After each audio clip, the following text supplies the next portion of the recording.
There are images that should never have left the editing room.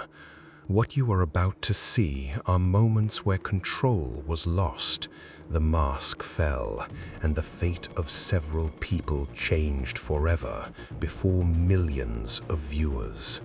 But before we get straight to the point, I want to ask you a question that divides opinions, and I want to see your comment below now. If justice fails someone you love, would you have the courage to take justice into your own hands, even within a courtroom? What a mother did in one of today's cases will make you question everything you know about right and wrong. Prepare yourself psychologically. These are the darkest moments in television history. Columbia disaster. On the morning of February 1st, 2003, the space shuttle Columbia disintegrated during its re-entry into the Earth's atmosphere. At the time of the disaster, the spacecraft was flying at a speed of 20,000 kilometers per hour, and it was at an altitude of more than 60,000 meters. The disintegration occurred when only a few steps remained. 16 minutes the landing occurred when the crew was almost home. ABC News journalist Peter Jennings was responsible for reporting the news. His live emotional reaction highlighted the gravity of the situation and the shock of the national tragedy. The episode is remembered as a moment of great fragility for technology and for the dream of space exploration, leaving permanent marks in the memory of those who witnessed it. A game that went wrong. What was supposed to be just a football match turned into a real battlefield in Ethiopia. The atmosphere heated up so much that things quickly spiraled out of control. It all started when the referee awarded a goal to Defense Force SC. The opposing team, the It Is Different, he simply didn't accept the decision, and things got ugly.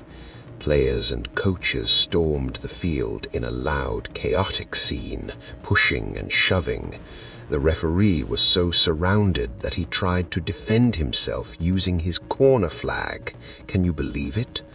In the midst of that chaos, one of the coaches managed to reach the referee and resorted to physical aggression. The mother's revenge. On March 6, 1981, the world stopped to watch the trial of Klaus Grabowski, the man who took the life of little Anna, his daughter by Marianne Bachmeier. But what no one expected was that Marianne herself would take justice into her own hands.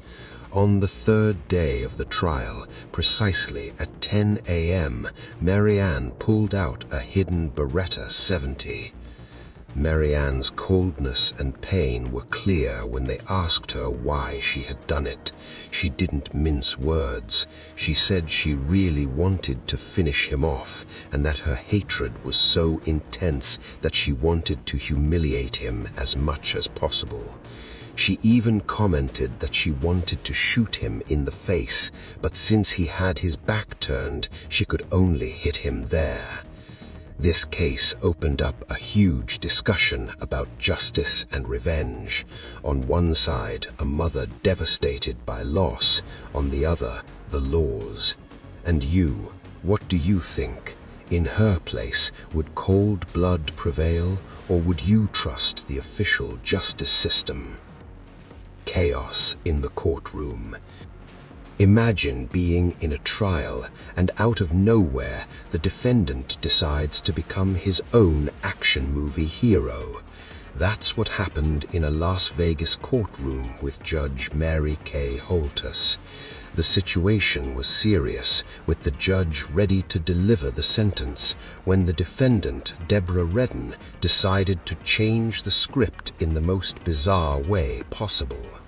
Without warning, he simply jumped over the defense table and flew, yes, flew onto the judge's bench. The attempted attack was futile, and as expected, the punishment was severe. Mr. Redden was convicted and will now face a prison sentence of 26 to 45 years. Some people really lose their minds, don't they? The guy thought a jump would solve the problem, but it only guaranteed him a few more decades in prison. And you, what would you do if you saw a defendant flying towards you? Hillsborough disaster. One of the saddest and most revolting chapters in the history of sport. What was supposed to be a thrilling semi-final between Liverpool and Nottingham Forest on April 15, 1989, turned into a nightmare that changed football forever. The stadium had a design flaw at the entrance of Leppings Lane, which created a human funnel. There were too many people crammed outside. The match manager, David Duckfield, decided to open Gate C to relieve the pressure outside. The problem? He sent everyone straight to sectors that were already overcrowded. Instead of a celebration, what was seen were fans trying to jump over barriers to avoid being crushed to death, while the players watched everything without understanding anything.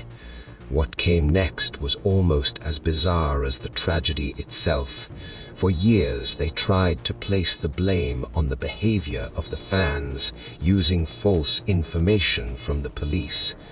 It's enough to make anyone indignant, isn't it? 96 lives lost, and a process that took decades to reveal the truth. You already knew the details of that case.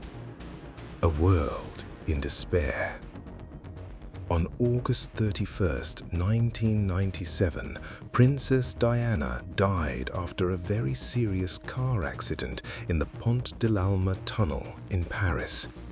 Besides Diana, known as the People's Princess, her companion Dodi Fayed and driver Henri Paul were also present. They didn't survive either. The news was broadcast amid strong emotion, as seen in Sky News' special report with journalist Kay Burley, generating a state of denial and profound sadness across the globe. Despite the numerous conspiracy theories that have emerged about the night of the accident, the prevailing memory is the unique connection Diana had with people's hearts, being remembered for her kindness and charisma. Stadium in ruins. Right after Vitesse Arnhem's victory over NEC Nijmegen, the crowd was in total euphoria, jumping and celebrating, when the unthinkable happened. A section of the stands simply collapsed. The entire stadium froze as dozens of fans fell to the ground with a deafening roar.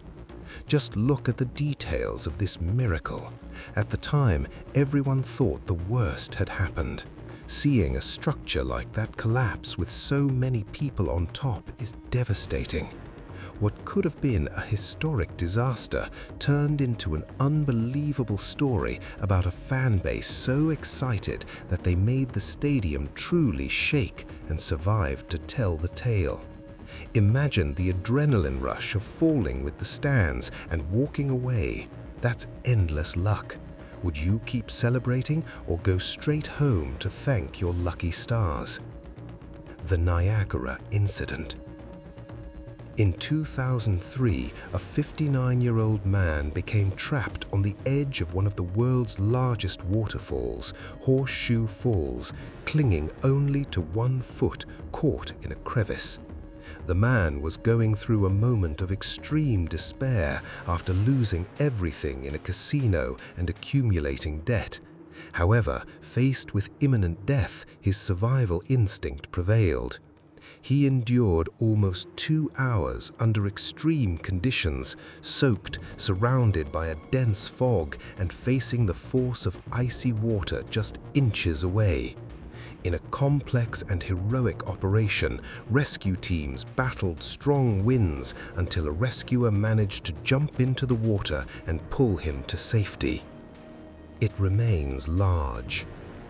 The Chinese acrobat Isakia tried to cross a tightrope of 700 meters long with the added complication of being in back, blindfolded and without safety equipment. Near the end of the journey, a combination of strong wind and a sudden dizziness caused him to lose his balance and plummet from a dizzying height. Although the fall was broadcast live and appeared fatal, Isakia survived because it fell onto the treetops, which cushioned the impact. The event became known as one of the most bizarre and impressive moments in the history of acrobatics, defying all odds. It has a television. In 2019, a guy named Tim Blefnick went to the program Family Feud and made a joke that, at the time, everyone thought was funny, but that now sends shivers down your spine. When host Steve Harvey asked what his biggest mistake had been at his wedding, Tim smiled and replied, "The I do." The general laughed, but what came next was pure terror. In 2023, Tim and Rebecca were in the midst of a very difficult separation, fighting for custody of their children and facing restraining orders. The atmosphere was tense, but no one imagined how it would end. In February, Rebecca disappeared. Her father found her dead in the bathroom of their home in Illinois. A key detail: nothing was taken from the house, which immediately raised police suspicions that it was something personal. When the police seized Tim's computer, they found searches like how to break into a house through a window, how to erase cameras, and how much gunpowder stays on clothes. The guy literally researched how to commit the crime. The police even found images of a guy on a bicycle going to Rebecca's house on the night of the incident. And guess what? They found a bike, gloves, and dark clothing hidden in Tim's basement. Cell phone data also revealed he was there at the time of the incident. Tim tried to play innocent, but the prosecution proved it was all coldly planned. The jury had no doubts and convicted him to life imprisonment without parole. That joke on TV wasn't just a joke, was it? It was a huge red flag that nobody saw. What do you think? Was the guy already dangerous on the show, or did the divorce make him freak out? Live analysis. During a CTV Edmonton broadcast, reporter Jessica Robb suddenly felt unwell while speaking to the studio. She began having difficulty speaking and, visibly distressed, reported that she wasn't feeling well. The image quickly cut to the anchor in the studio. The incident generated great concern and various speculations on social media about the cause of what happened. Later, the journalist herself reassured the public, explaining that the discomfort was caused by a personal health problem and that she had already recovered. Towards the sky. Father Adelia Antonio De Cali decided to do something that seemed straight out of a Pixar animation, but for a very noble cause. He wanted to raise funds for a resting area for truck drivers at his parish. Instead of an aircraft, he used a simple chair strapped to almost 1,000 helium balloons, colorful. He wasn't unprepared. He took a GPS, satellite phone, food, water, and even a parachute. He climbed to about 6,000 meters in altitude, but nature did not cooperate. The wind suddenly changed, and instead of carrying him inland, pushed him straight out to the sea. The drama began when he lost contact with air traffic control. Imagine the despair. The Navy, the Air Force, and even his family assembled a massive task force to try and find the priest off the coast of Santa Catarina. Months later, in July, fishermen found his remains far from where he had disappeared. DNA confirmed it was Adelia. In the end, he returned to Paranagua to much applause. Even with the tragic end, he became a legend for his courage and willingness to help others. Would you have the courage to get on one of those balloons for a good cause, or would you leave that to the priest? The value of truth. This case happened in Peru, and it's stomach-churning. It shows how what was supposed to be just TV entertainment ended up becoming a death sentence in real life. Ruth Thalia Size decided to participate in the first episode of a program called The Value of Truth, but she had no idea of the danger she was in. In front of the cameras and the entire country, Ruth opened up about her double life. She revealed that she worked in a nightclub, that she accepted money for her services, and dropped the bombshell. She said she only loved her boyfriend until something better came along. The idea behind the show was to make money by revealing secrets, but these truths hurt the egos of those watching closely. A few months later, in September 2012, her boyfriend, Brian Romero Leva Safu, lured her into a conversation, and she was never seen again. The outcome was terrible. Ruth's body was found in a well on a property belonging to Tio of Brian. Live collision.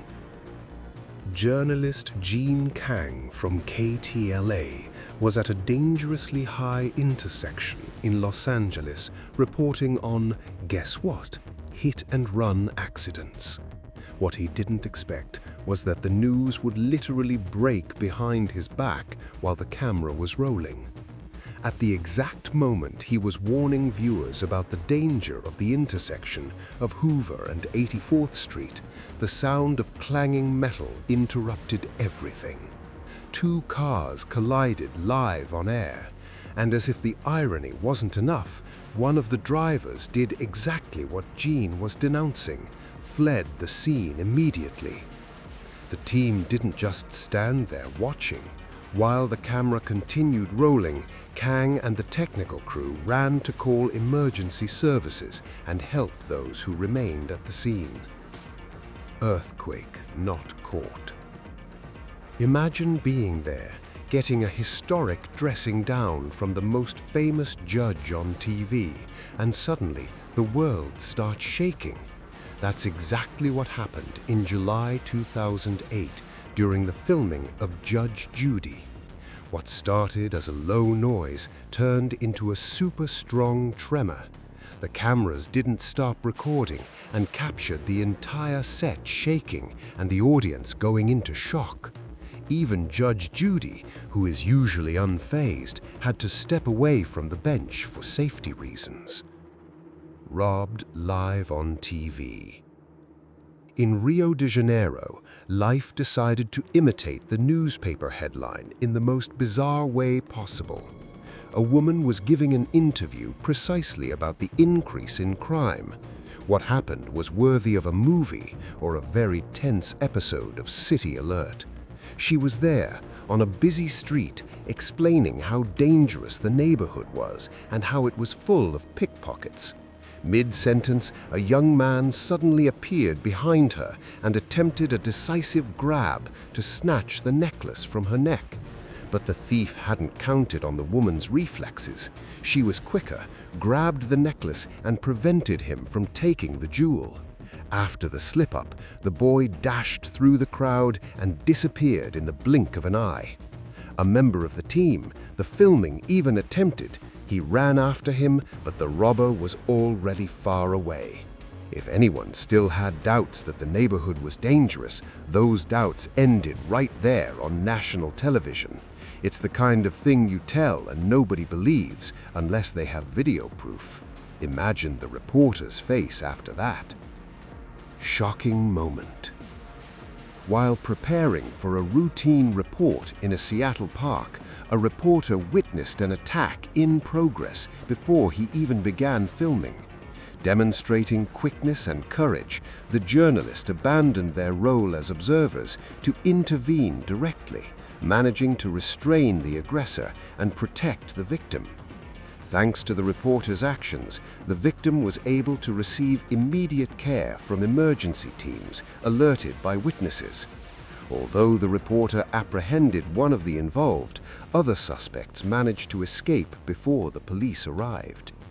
The case was widely praised as an example of courage, where the duty to help others overweighed the professional obligation of simply reporting the news. The truth is that television gives us a false sense of security. We like to believe that everything that goes on air is controlled, rehearsed, and safe. But as we saw today, chaos is always lurking, waiting for just a second of distraction or a burst of reality to invade our living rooms. But what about you? Do you think that reporter made just an editing mistake? Or do you believe there are hidden things beneath the skin that the TV accidentally revealed? Leave your theory in the comments. I read all of them. If you enjoy exploring the shadows of our reality and don't want to miss the upcoming files we're preparing, click the subscribe button and turn on notifications. In the next video, we're going to delve into a case that's been banned in over 30 countries, and you won't want to miss it.